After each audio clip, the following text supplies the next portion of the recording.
I didn't grow up with a silver spoon in my mouth. I worked my way up through the ranks all the way to becoming the chief of police for the entire Atlanta metro area.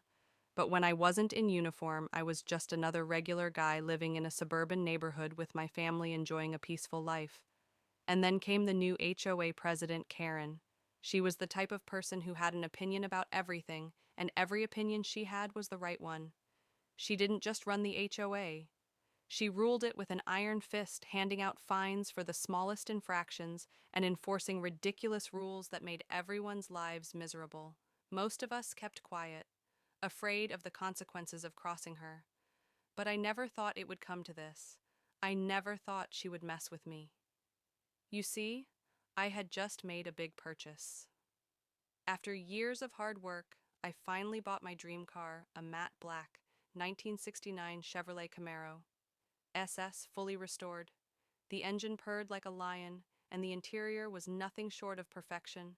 It was a collector's piece worth over $60,000, and I was beyond proud of it. I spent hours polishing it, making sure it looked flawless. I parked it proudly in my driveway, and even took a few photos to share with my friends.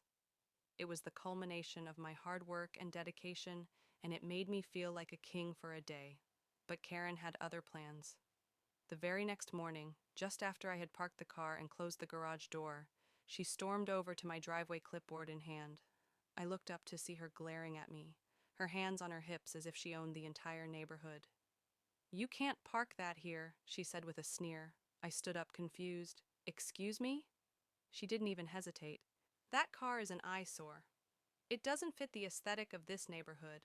I've had complaints from other residents. You either move it into a garage or get rid of it entirely. We don't allow that kind of vehicle here." My jaw dropped. It's a classic car. It's in perfect condition. There's no rule about classic cars in the HOA guidelines. She waved her hand dismissively. "I'm the HOA president. I decide what's allowed. I'm giving you 24 hours to move it or face a fine." I tried to reason with her. "Karen, this is my property. You don't get to tell me what I can and can't park in my own driveway," but it was no use. She was relentless, and I could see that she wasn't backing down. I didn't argue further. I just nodded and went inside, hoping that this wouldn't escalate into something bigger. What happened next was something I never could have predicted. The following day, I woke up to find my beloved Camaro was gone. I stood in my driveway, staring at the empty space where the car had been parked just the night before. My heart sank. I rushed to check the security cameras. Nothing. The footage was mysteriously corrupted. I immediately called the towing company, but they had no record of the car being towed. It was as if it had simply vanished. Panic set in. I filed a report with the police, but something told me this wasn't an ordinary theft.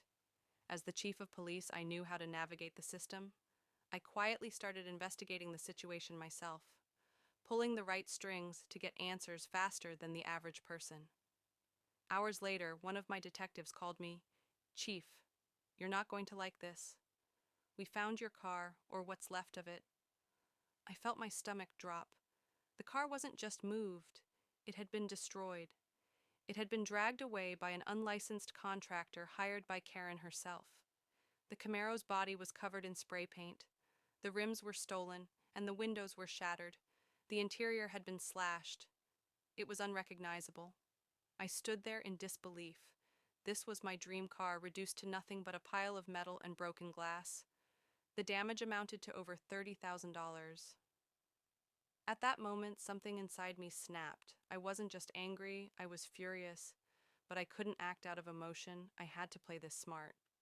I called a meeting with the HOA board, scheduling an emergency session to address the situation. I knew this was going to be bigger than just a petty dispute over a car. It was personal. Now, when Karen arrived at the meeting, she acted like nothing had happened. She was smiling, flipping through her binder like she was about to discuss garden aesthetics, completely unaware of the storm that was about to hit her. "If this is about the Camaro, I've already documented everything," Karen said, her tone cold and confident. "It was an eyesore, a violation of HOA rules. I had it towed because it was in violation of the community guidelines."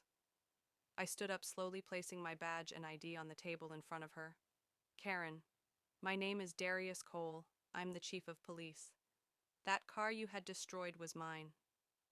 The entire room went silent. Karen's face turned pale. She looked at the badge, then back at me, unable to speak. Her eyes darted around the room, searching for some way out of the mess she had created. You destroyed my property,